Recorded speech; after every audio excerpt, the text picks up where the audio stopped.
Bismillahirrahmanirrahim. Assalamualaikum warahmatullahi wabarakatuh. Alhamdulillahi wassalatu wassalamu ala sayyidina Muhammadir Rasulillah wa ala alihi wa sahbihi wa man walah. Allahumma la sahla illa ma ja'altahu sahla wa anta ya hayyu ya qayyum taj'alul hazna idza syi'ta sahla lillahi ta'ala. Mari sama-sama ikhlaskan niat lillahi ta'ala kita hadir dalam Zoom ini karena Allah Subhanahu wa ta'ala. Para peserta atau para kaum muslimin yang dirahmati oleh Allah, sampailah kita pada judul qala al-muallifu rahimahullah. Hal ta'lam, apakah Anda mengetahui anna sabqal lisani mustahilun 'alal anbiya'i alaihimussalam? Apa ketahui bahwasanya salah mengucapkan kata mustahil bagi para nabi dan para rasul. Semoga sholawat dan salam tercurah kepada mereka. Judulnya adalah, apakah Anda mengetahui bahwa setiap para nabi tidak terjatuh dalam sabqul lisan atau salah ucap. Ada namanya sabqul lisan, salah ucap. Ya, nanti akan kita jelaskan beberapa yang disampaikan oleh pengarang kitab kita.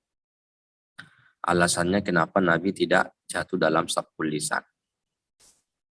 Sabqul lisani bin nisbati li maqamil anbiya'i syai'un mustahilun.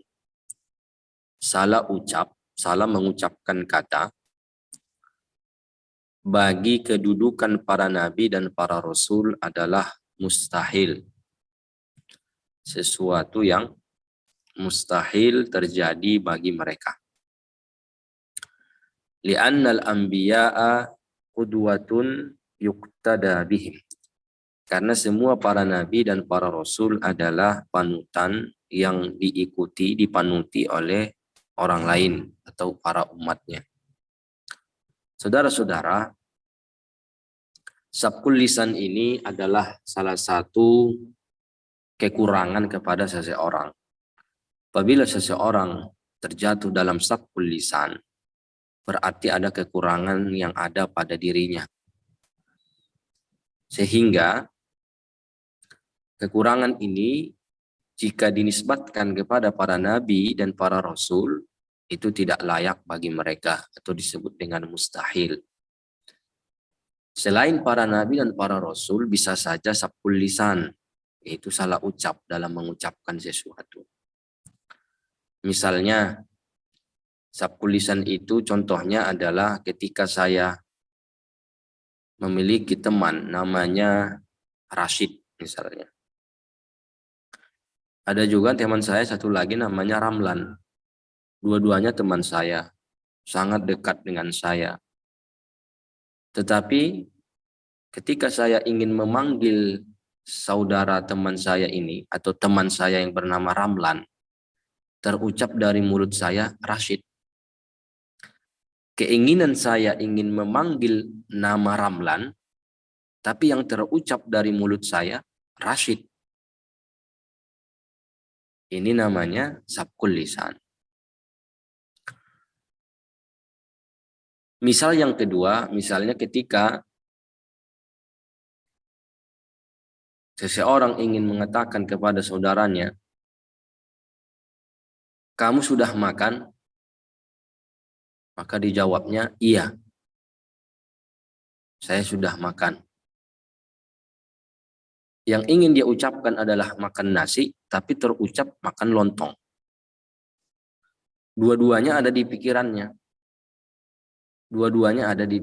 Tapi yang terucap adalah lontong misalnya. Yang sudah makan adalah nasi. Nah, ini contoh-contoh yang disebut dengan sabqul lisan. Yang sering itu adalah kita lihat dalam praktik sehari-hari, mengucapkan nama tertentu, baik nama seseorang, nama benda, kemudian nama anak, dan lain sebagainya. Jadi ini sering, yang seharusnya anaknya ada 3, ya kan? Namanya Abdul Razak, Abdul Hamid. Dua-duanya ada Abdulnya.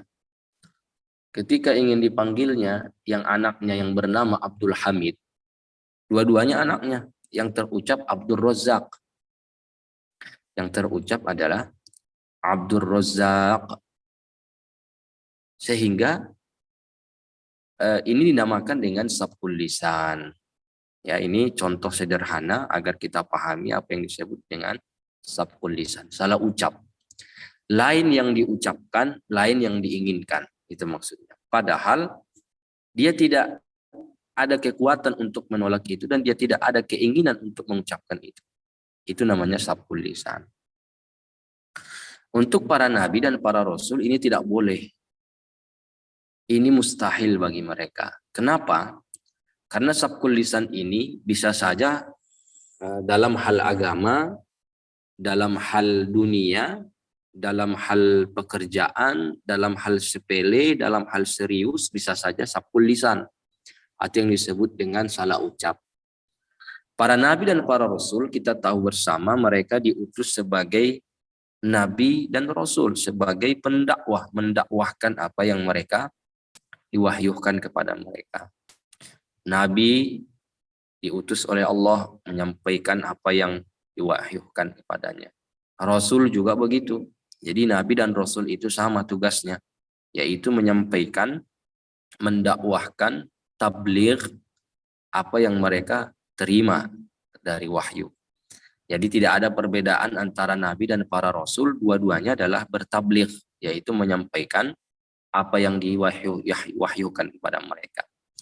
Tentunya kalau nabi dan para rasul adalah sebagai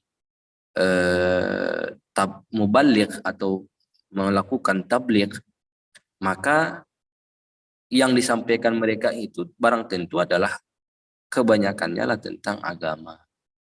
Menyampaikan hukum agama, menyampaikan permasalahan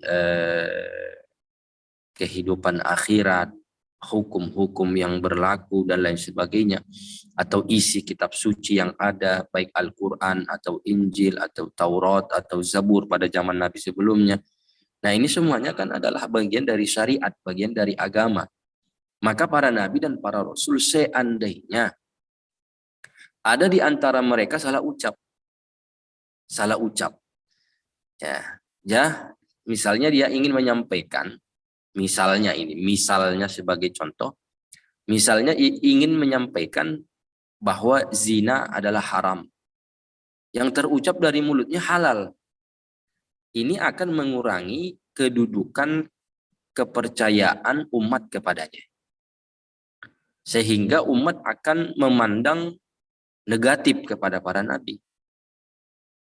Nah, jadi dalam ilmu tauhid, dalam ilmu akidah, sabkul lisan kepada para nabi dan para rasul itu mustahil. Kenapa? Karena yungkisu mansiban nubuwah, akan mengurangi kedudukan seorang nabi. Kepercayaan, trustnya umat itu kepada nabi tersebut akan berkurang. Padahal kita tahu para nabi dan para rasul adalah menyampaikan hal-hal yang baik-baik dalam hal-hal agama, hukum-hukum dan lain sebagainya. Seandainya lah para nabi dan para rasul terjatuh pada sabkul lisan, apa kata para umatnya?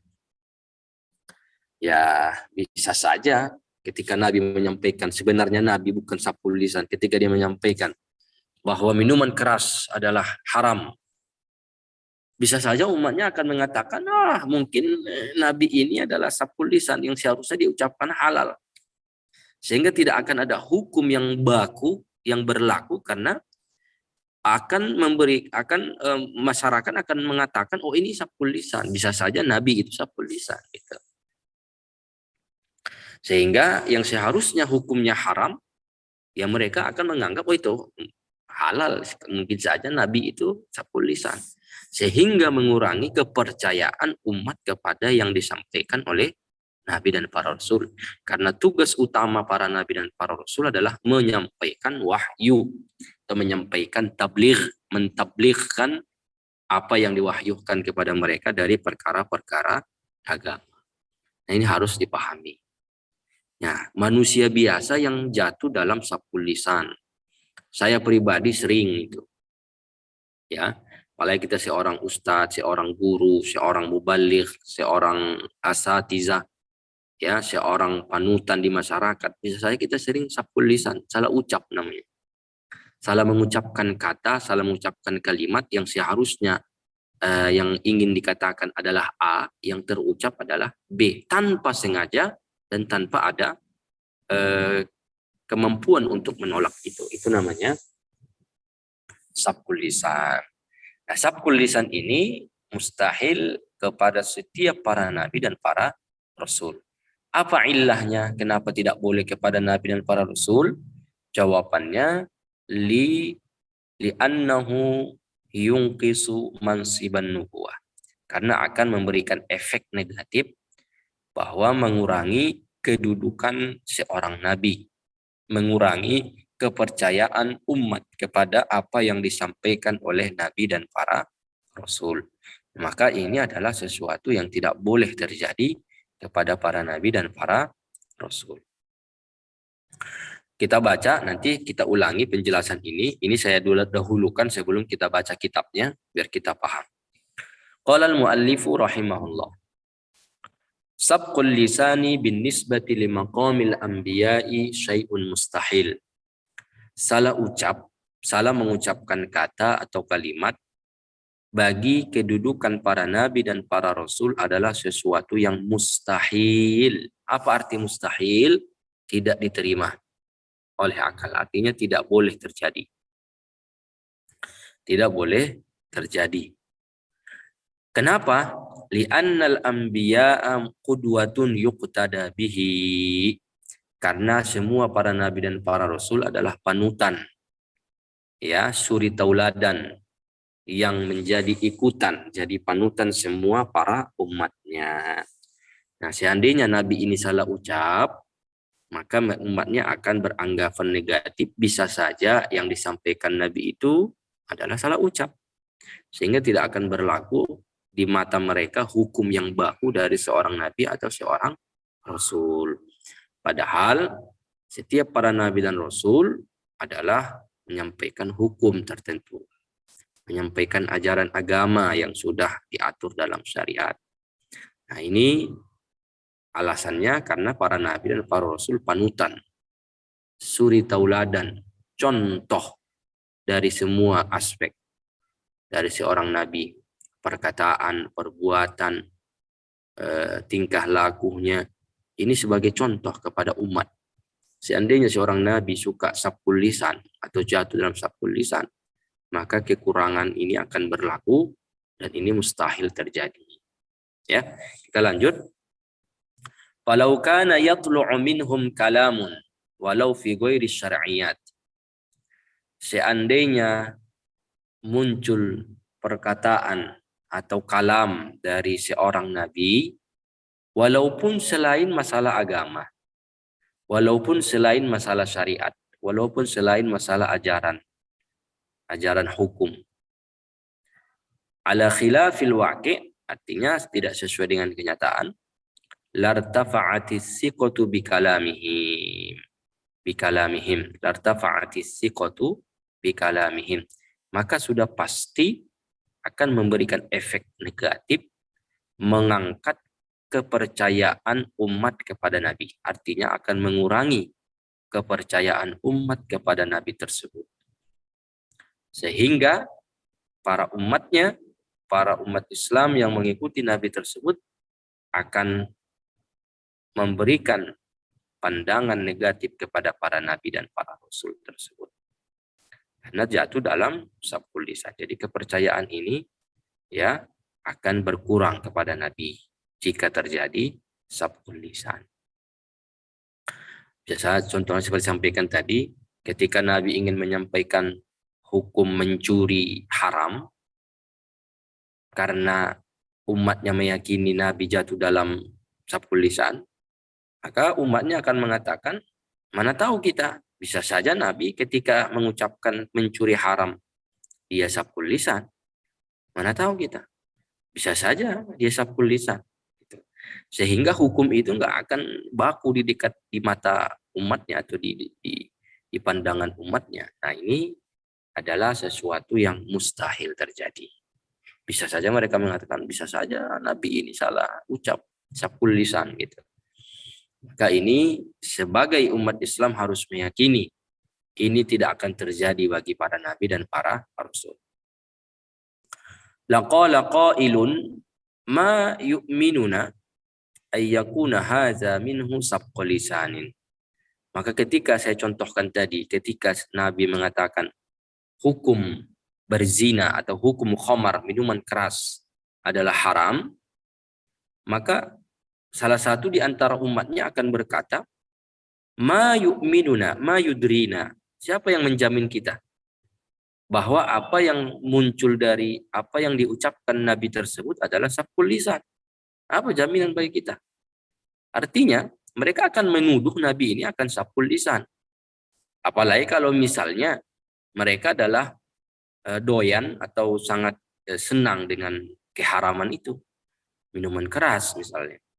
Nah, ketika Nabi terjadi misalnya terjadi sabqul lisan kepada Nabi ini ketika melarang minuman khamar, maka pelaku minuman khamar, minuman keras ini akan mengatakan, siapa yang menjamin kita bahwa Nabi tersebut salah ucap sehingga mengharamkan khamar, mengharamkan minuman keras.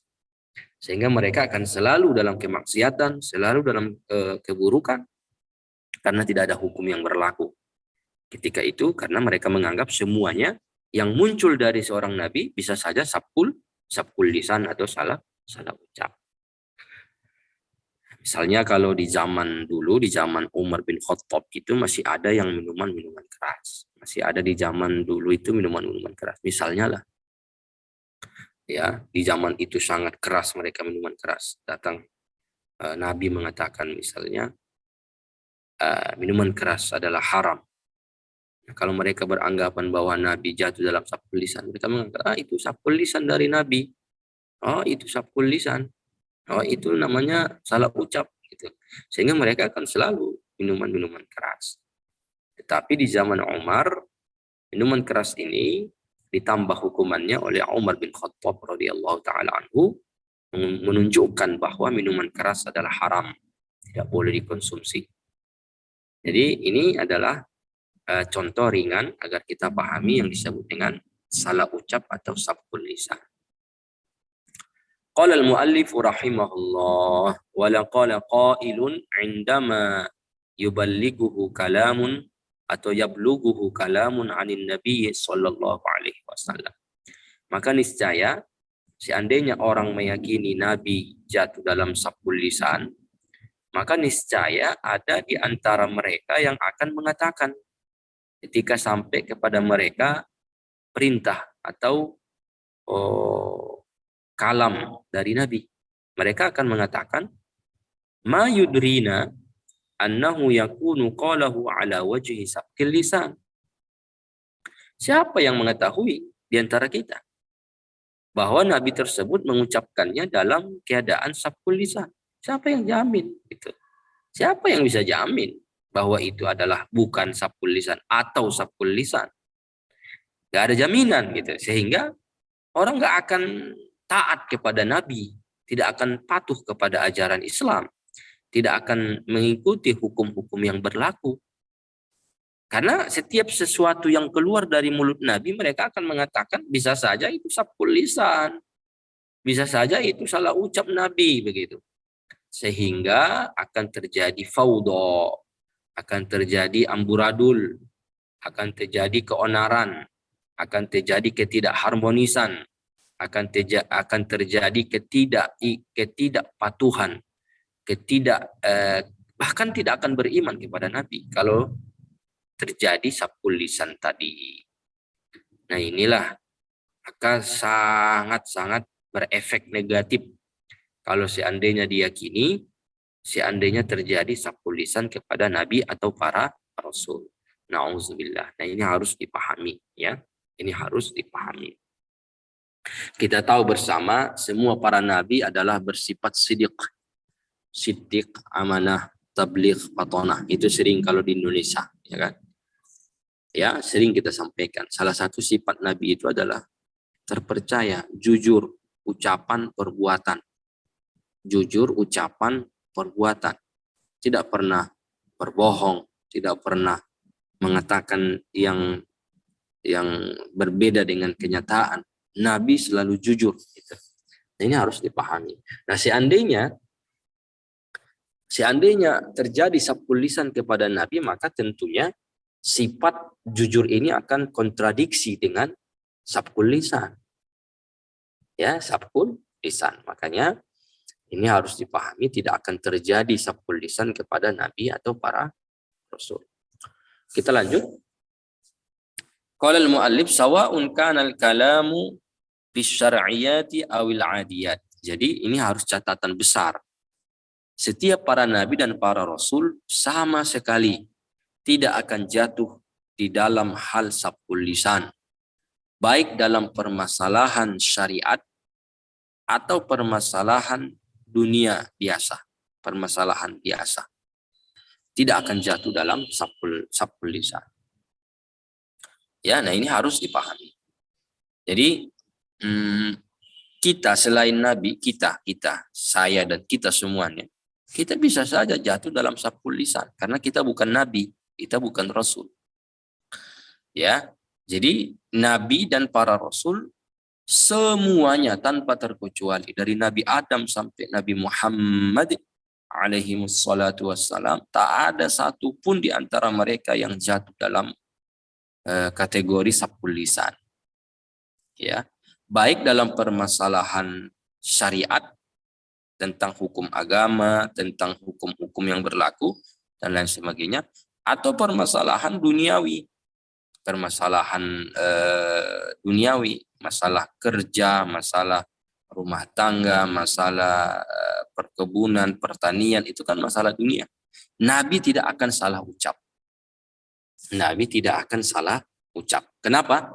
Karena salah ucap ini, ada sabkul lisan ini memberikan efek negatif, mengurangi kedudukan seorang nabi, mengurangi kepercayaan umat kepadanya. Maka ini tidak boleh diyakini terjadi kepada nabi. Fa idza kana sabkul lisani mustahilun alaihim. Nah, ini kesimpulan. Maka jika sabkul lisan mustahil kepada Nabi dan para Rasul, saya ulangi, jika sabkul lisan mustahil kepada Nabi dan para Rasul, maka barang tentu, maka pastilah fal khata'u fi syar'i yastahilu alaihi. Maka sudah barang tentu kesalahan di dalam syariat, dalam menyampaikan syariat itu mustahil bagi mereka. Itu mustahil bagi mereka. Itu mustahil bagi mereka. Saya ulangi. Kalaulah sabkul lisan itu tidak akan terjadi kepada para nabi dan para rasul, itu masalah kecil ya. Lebih daripada itu nggak akan terjadi pada nabi. Misalnya salah dalam menyampaikan syariat, salah menyampaikan agama. Hukum-hukum agama tidak akan terjadi. Sabkul lisan aja nggak jatuh, nggak akan terjadi daripada Nabi, lebih daripada itu tidak akan terjadi. Seperti apa misalnya? Fal khata'u fi syar'i yastahilu alaihim. Maka kesalahan dalam menyampaikan syariat itu maka lebih mustahil terjadi dari Nabi atau dari seorang Rasul. Inilah kesimpulannya yang disebut dengan sabkul lisan. Inilah yang disebut dengan sabkul lisan. Yang sering disebutkan di dalam beberapa kitab-kitab ulama itu, yang disebutkan dalam hal sabkul lisan ini adalah suatu ketika ada seseorang yang kehilangan hewan tunggangannya. Nah, ini mungkin pernah dengar dalam mengaji kitab Mukhtasar ya, mungkin pernah dengar mengaji kitab Mukhtasar Abdillahil Harawi. Ketika seseorang kehilangan hewan tunggangannya, ya, hewan tunggangannya ini hilang, kemudian dicari kemana tidak dapat. Namanya juga dalam keadaan kehilangan, sedihnya luar biasa. Hingga tertidurlah dia di bawah sebuah pohon. Kemudian tak lama tanpa sengaja itu dia datanglah itu hewan tunggangannya. Ketika itu saking gembiranya dan senangnya, dia mengucapkan salah ucap yang seharusnya dia ucapkan, anta ya Allah, anta Rabbi wa ana abduka. Dia saking gembiranya, bersyukurnya kepada Allah, kata-kata itu salah ucap dia. Diucapkannya dalam kesalahan. Disebut dengan salah ucap. Yang seharusnya dalam niatnya ingin mengatakan yang benar, tapi saking gembiranya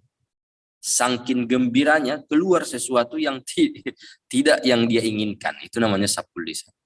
Yang seharusnya dia ucapkan adalah, ya Allah, engkau adalah Tuhanku dan saya adalah hambamu. Apa yang diucapkannya dibaliknya kata tersebut, kebalikannya. Maka na'udzubillah dia mengatakan, ana rabbuka wa anta abdi.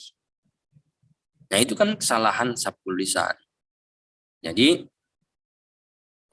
ini dalam sabqul lisan ini,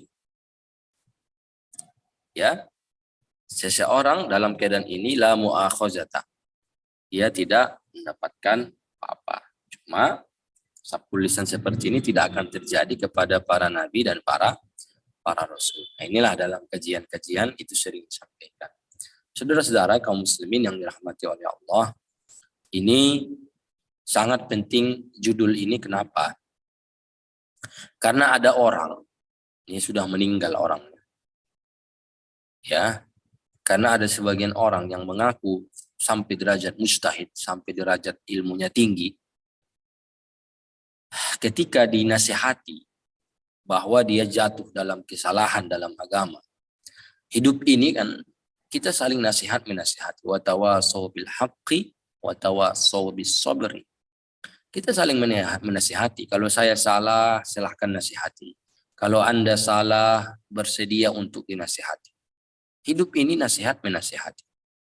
Nah, ketika seseorang ini jatuh dalam kesalahan, memang kaidahnya jelas bahwa dia jatuh dalam kesalahan, dalam akidah tentunya.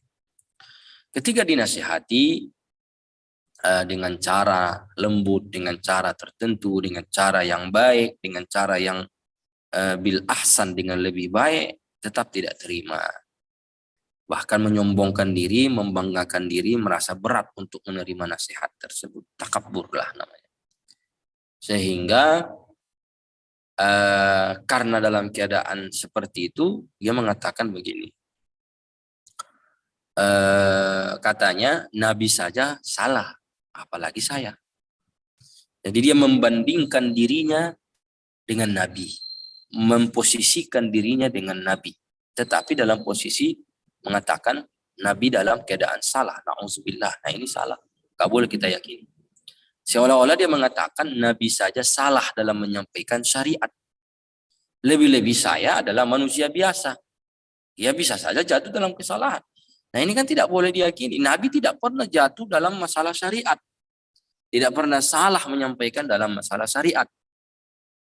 Hukum agama, masalah syariat, tidak pernah jatuh dalam kesalahan ini. Tapi dirinya ini membandingkan dirinya dengan itu. Karena tidak mau menerima nasihat sehingga dia jatuh dalam kemurtatan, jatuh dalam keburukan, jatuh dalam kesalahan, jatuh dalam yang sangat fatal. Nah ini dia meyakini Nabi itu bisa saja salah dalam menyampaikan tasyri', dalam menyampaikan syariat, dalam menyampaikan akidah, dalam menyampaikan hukum agama. Na'udzubillahi min zalik. Kita sudah mengaji tadi, sabqul lisan saja tidak akan terjadi kepada Nabi. Lebih-lebih kesalahan dalam menyampaikan syariat. Itu tidak akan terjadi. Sama sekali tidak akan terjadi. Nah ini orang sudah meninggal. Seluruh dunia menjadikan panutan orang. Ya, jadi ini makanya penting kaji ini dibuka biar kita tahu batasan kita sampai mana. Jangan sampai mengatakan Nabi salah menyampaikan hukum agama. Jangan sampai menyampaikan nabi-nabi kita, baik itu Nabi Muhammad, Nabi Adam, seluruh para nabi, tidak boleh diyakini semua para nabi jatuh dalam sabqul lisan, atau meyakini salah satu di antara mereka jatuh dalam menyampaikan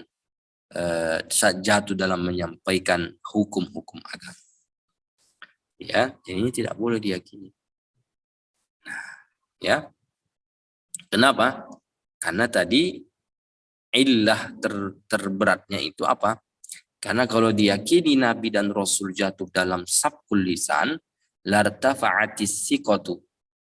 Ya, lartafa'atis siqatu 'indan nas. Artinya kepercayaan umat kepada mereka akan berkurang. Bahkan mereka tidak akan mau beriman kepada Nabi dan para Rasul. Jelas ya? Nah, ini menunjukkan maqam, kedudukan Nabi dan Rasul itu sangat tinggi. Maqam, kedudukan para Nabi dan Rasul itu tidak akan bisa dicapai oleh kita sebagai seorang manusia biasa. Maqam dan kedudukan seorang Nabi dan Rasul tidak boleh kita samakan dengan diri kita. Kita ini apalah? Kita ini manusia biasa. Yang maksum itu, yang Allah jaga, itu adalah para Nabi dan para Rasul.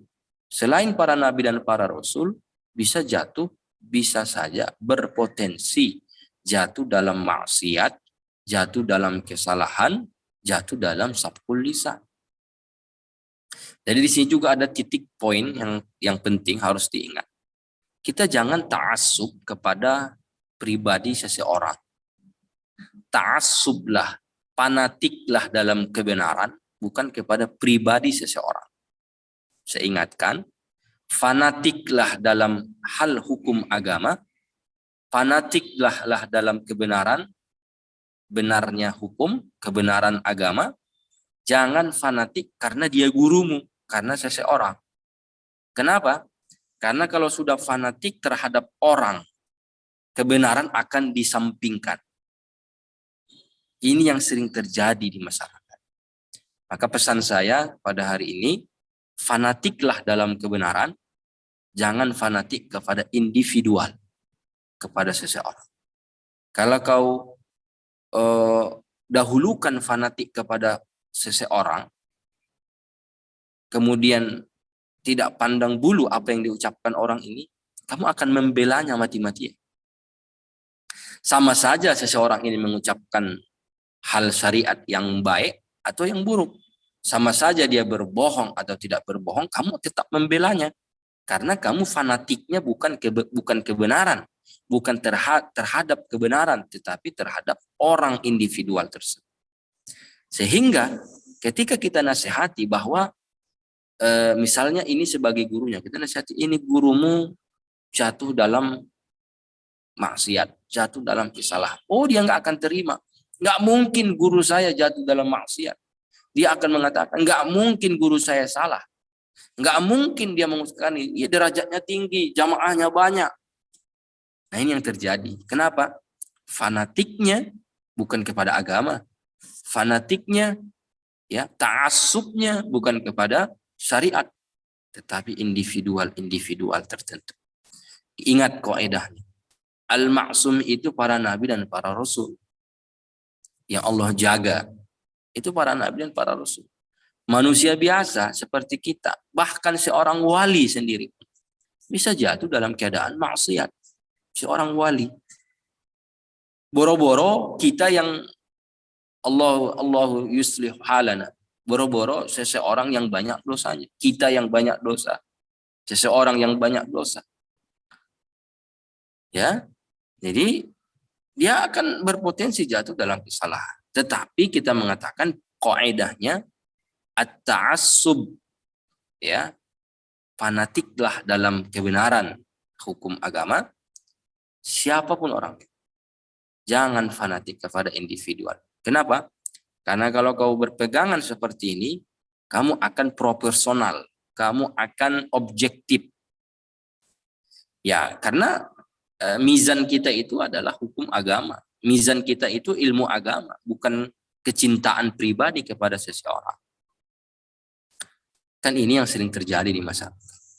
Ketika gurunya dinasihati, gurunya dikatakan, gurumu ini seseorang ini jatuh dalam kaidah ini kesalahan dalam syariat, dia tidak mau menerima, bahkan mengatakan nggak mungkin, itu kan guru saya sayangi dia, saya sudah lama mengaji dengan dia. Ingat, gurumu itu bukan nabi. Ingat, saudaraku, gurumu itu bukan seorang rasul, bukan seorang Rasulullah, bukan seorang Nabiullah, bukan seorang nabi, bukan seorang rasul. Dia bukan maksum. Saya ingatkan, bahkan seorang wali pun jika jatuh dalam maksiat, ya, berpotensi jatuh dalam maksiat seorang wali. Tetapi wali itu ada keistimewaannya, tidak akan wafat kecuali sudah taubat dari maksiat yang dilakukan. Nah, ini yang harus dipahami. Saya ulangi, teman-teman, ketahuilah ilmu agama agar kamu tahu siapa yang benar, siapa yang salah. Pelajarilah ilmu agama agar kita mengetahui mana yang benar, mana yang salah. I'rifil haqqa ta'rif ahlahu. Para ulama mengatakan i'rifil haqqa ta'rif ahlahu. Ketahuilah ilmu agama yang benar, ketahuilah kebenaran, kamu akan mengetahui orang-orang yang benar, orang-orang individual yang benar. Jadi jangan fanatik kepada individual-individual, menyampingkan atau membelakangi kebenaran atau fanatik dalam kebenaran. Nah, inilah mungkin pengajian kita pada pagi hari ini, satu judul saja, tapi mudah-mudahan bermanfaat. Kita menjadi pribadi muslim yang taat kepada Allah, yang selalu muhasabah diri, selalu mengingatkan kita terhadap akhirat, selalu bertaubat secepatnya kalau jatuh dalam maksiat, karena ajal kematian datang tanpa permisi, tanpa minta izin kepada orang-orang yang akan dicabut nyawanya. Ajal itu, maut akan datang kepada kita, maka kita persiapkan sebaik-baiknya untuk kehidupan akhir. Inilah mungkin pengajian kita, saya harapkan ini diamalkan dalam keseharian, diingat-ingat. Ini adalah ilmu yang bermanfaat insyaallah ta'ala. Saya undur diri, mohon maaf atas penyampaian yang kurang berkenan. Berhubung ada salah teknis tadi, ya mungkin insyaallah pada pertemuan selanjutnya akan kita perbaiki. Saya mohon undur diri, mari kita tahlil, sholawat dan istighfar 3 kali. La ilaha illallah. Allahumma salli ala sayyidina Muhammad wa ala ali sayyidina Muhammad. Rabbi ighfirli wa liwalidayya wa lil mu'minina wal mu'minat. La ilaha illallah. Allahumma salli ala sayyidina Muhammad wa ala ali sayyidina Muhammad. Rabbi ighfirli wa liwalidayya wa lil mu'minina wal mu'minat. La ilaha illallah. Allahumma salli ala sayyidina Muhammad wa ala ali sayyidina Muhammad. Rabbi ighfirli wa liwalidayya wa lil mu'minina wal mu'minat. Saya mohon maaf, mohon undur diri. Ingat, hari ini saudara-saudaraku, teman-temanku, adalah hari Jumat. Mari kita membaca sholawat kepada baginda Nabi Muhammad, terkhusus setelah sholat asar. Kita sudah biasa setelah sholat asar, kita baca sholawat 80 kali, minimal 80 kali. Boleh dengan sigoh yang sering kita ucapkan, Allahumma salli ala abdika, Allahumma salli ala abdika, wa nabiyyika wa rasulika nabiyil ummi, atau dengan lafaz sholawat-sholawat yang sudah hafal. Mudah-mudahan hari ini hari yang berkah, hari yang memberikan kita rizki yang berkah, umur yang berkah, waktu yang berkah, dan kita menjadi orang-orang yang selalu ingat dalam kematian. Amin ya rabbal alamin. Iya, sholawatnya saya ulang. Allahumma salli ala abdika wa nabiyyika wa rasulikan nabiyil ummi. Allahumma salli ala abdika wa nabiyyika wa rasulikan nabiyil ummi. Allahumma salli ala abdika wa nabiyyika wa rasulika an nabiyil ummi. Ya, Sampai situ saja, boleh dilanjutkan dengan yang lain. Udah bisa ya? Baik, ini silahkan diamalkan. Ini yang sering kita amalkan. Allahumma salli ala abdika wa nabiyyika wa rasulika nabiyil ummi. Dibaca 80 kali, minimal 80 kali. Mudah-mudahan kita bisa bermimpi dengan Rasulullah sallallahu alaihi wasallam. Saya undur diri. Wassalamualaikum warahmatullahi wabarakatuh. Amin wa fikum. Barakallahu fikum jami'an.